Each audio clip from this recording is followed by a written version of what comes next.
Napakasarap mabuhay na alam mong kasama mo ang Panginoon, di ba?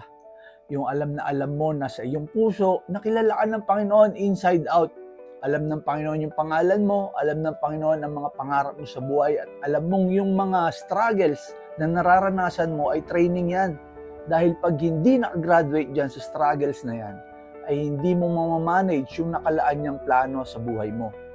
Yung feeling na you are acknowledged by God, deeply personal experience yan.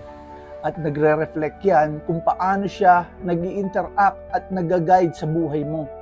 At ang Bible ay nagpo-provide ng signs at assurance na ang presensya ng Diyos ay nasa iyo kapag ang mga bagay na ito ay na-experience mo. Watch until the end.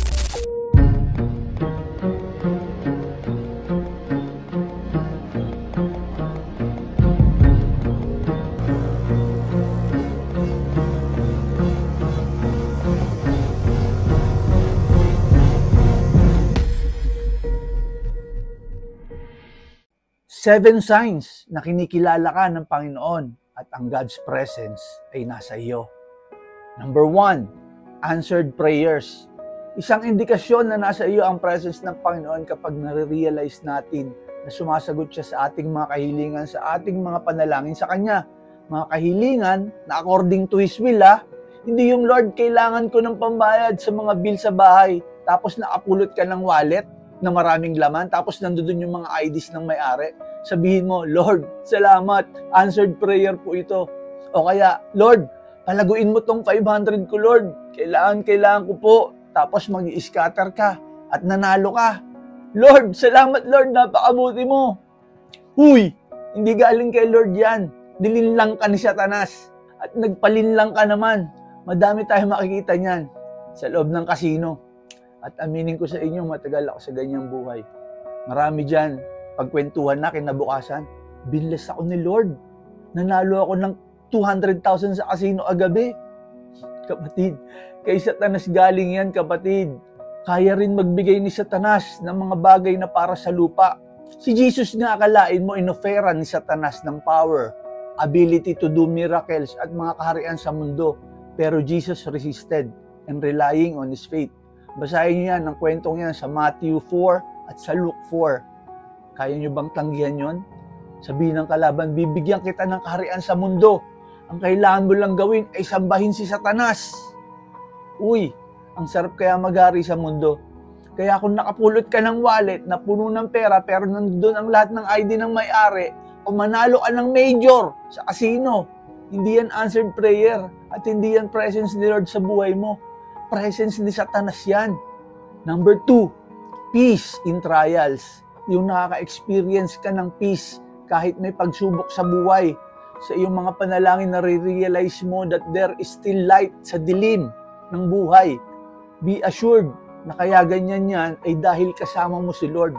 Philippians 4 verse 6 to 7. Be anxious for nothing but in everything by prayer and supplication with thanksgiving.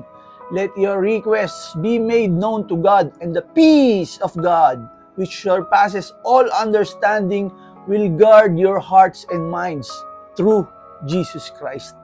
Number 3, guidance and direction. Kapag kinikilala tayo ng Diyos, may mga bagay na gusto natin, pero hindi niya binibigay sa atin. Ibig sabihin, that is guidance.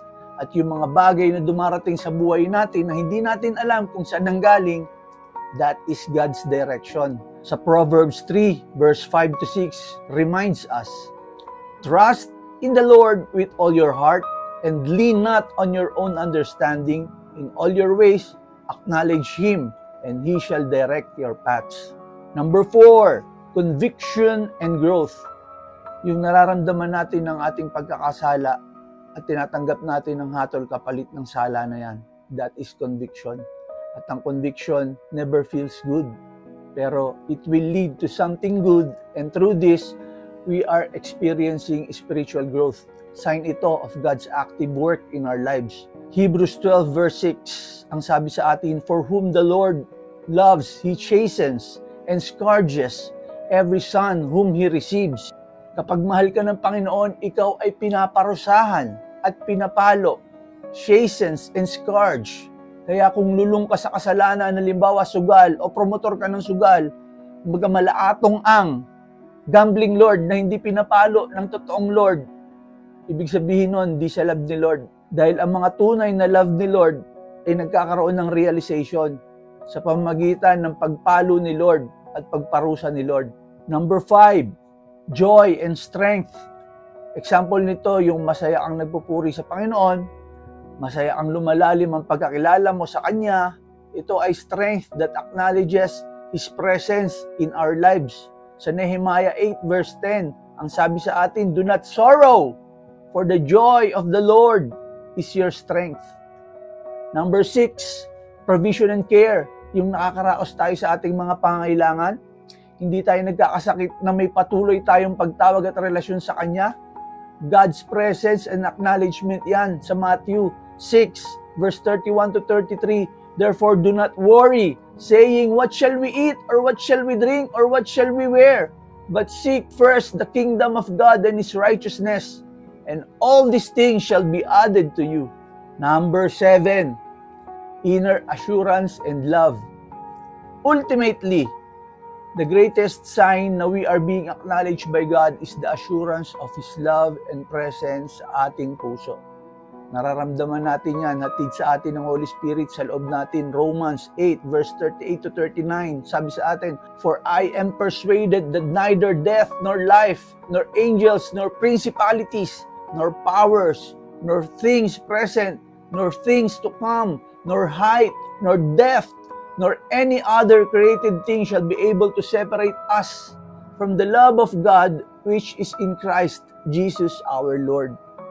Mga kapatid, itong mga signs na ito ng pagkilala ng Panginoon sa atin ay hindi always through grand gestures, but madalas through gentle and consistent na pagmamahal.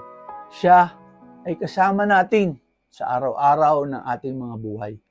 Tara kapatid, manalangin tayo. Maaari kang yumukod o ipikit ang iyong mata.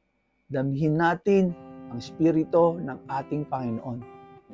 Panginoon, kami ay lumalapit sa iyo, O Lord, na ang aming mga puso ay puno ng pasasalamat sa iyo, sapagkat kinikilala namin na sa iyo nanggagaling ang lahat, Creator and Sustainer, at kami ay nagpapasalamat sa pag-ibig, awa at biyaya mo sa aming buhay. Salamat sa presensya, kalakasan, kapayapaan at kagalakan na iyong pinoprovide sa araw-araw. Panginoon, hinihiling namin na tulungan mo kaming maging aware sa iyong presensya sa aming buhay sa araw-araw. Even when it is difficult to feel your nearness, tulungan mo kaming magtiwala sa iyo kahit sa gitna ng mga challenges sa aming buhay. Turuan mo kaming ma-recognize ka namin kahit sa mga small details, Panginoon. Tulungan mo kaming makita namin ang iyong love and guidance at magtiwala na you are leading us into your purposeful path. Nalangin namin na lagi naming maalala ang iyong kadakilaan at mag-reflect sa aming buhay ang pasasalamat namin sa iyo. Naway ang iyong love and light ay manatili sa aming buhay at kami ay maging channel of blessings sa aming kapwa. Sa iyo lahat ng papuri, Panginoon. Sa iyo lahat ng pagsamba sa pamamagitan ni Jesus na aming Lord and Savior. Amen.